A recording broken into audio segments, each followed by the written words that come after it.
女人偷跑出来相亲时，惊恐地发现，刚刚从车旁经过的男人，居然是自己寻找了20年的养父。于是她二话不说就追了过去，并同时掏出了随身的匕首。意识到不对劲的明台连忙冲过去拦住了他。你要干嘛？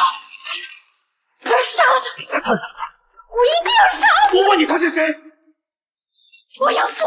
明台怎么都没想到，刚刚的那个男人居然就是毁了于曼丽清白的恶魔。知道真相的他，为了给于曼丽报仇，当即便一把夺过了他手里的匕首，并表示一定会帮他杀了那个男人。可不料，就在他即将追上对方的时候，却发现迎面走来了2名巡逻的警察。为了自己的身份不被暴露，明台立即就藏起了握在手中的匕首。可没想到，却还是被2人看出了猫腻。眼看2人越来越近，无奈的明台也只好立即出手。虽然他很轻松就成功制服了2名警察，但等他准备再去追杀男人时，却发现他已经跑远了。而这时倒地的警察也突然吹响了哨子，知道很快就有大量的警察过来支援。无奈的明台也只好拉着于曼丽立刻上车离开，因为他们现在正在执行任务，现在贸然出手本来就已经违抗了上级的命令，万一要是被警察抓住，那后果不堪设想。为了让司机帮自己将此事隐瞒下去，明台直接甩给了司机一沓钞票。虽然对方看在钱的面子上并没有说什么，但让明台怎么都不会想到的是，正是他现在的这个决定，差点就害死了于曼丽跟自己。虽然回到军校的他们很快就受到了军事委员会的嘉奖，而且还被破格从学生提拔成了上尉军衔，但还没等他们来得及高兴，就被王天风直接叫到了饭堂。原来护送他们的司机是军事委员的人，回来就将情况全部告诉给了王天风。虽然现在王天风并没有立刻发脾气，但明台却从他的从容里感到了一丝害怕，于是二话不说就直接卸掉了自己刚得的勋章，并表示自己愿意将功补过。可不料王天风却表示，在他这里功就是功，过就是过，即便于曼丽的养父确实对他做了那样的事情，但也不是他们在战场违抗军令的理由。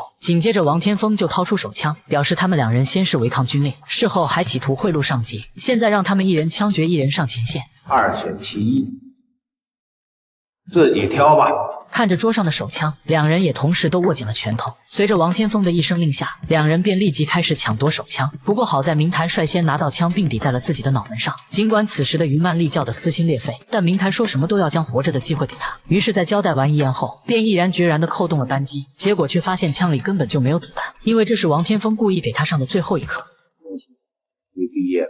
然而还没等他来得及高兴，王天风却又将矛头对准了于曼丽。他先是让手下将他的养父押了上来，然后又故意递给了他一把上满了子弹的枪，让他了却心中的仇恨。于曼丽见状没有丝毫的犹豫，拿起枪就要杀了养父。明明毁了自己清白的人就在眼前，可于曼丽却始终都无法对其下手。王天风见状也立刻开始刺激他，你还等什么？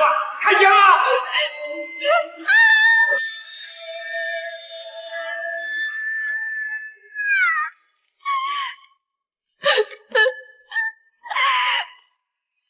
报仇容易，是恨难。恭喜你，你也毕业了。很快毕业的2人就被派遣到了上海，成为了上海战情报站的行动小组。然而就在明台幻想着自己的宏图大业的时候，却不料他的大姐明镜却在上海发生了意外。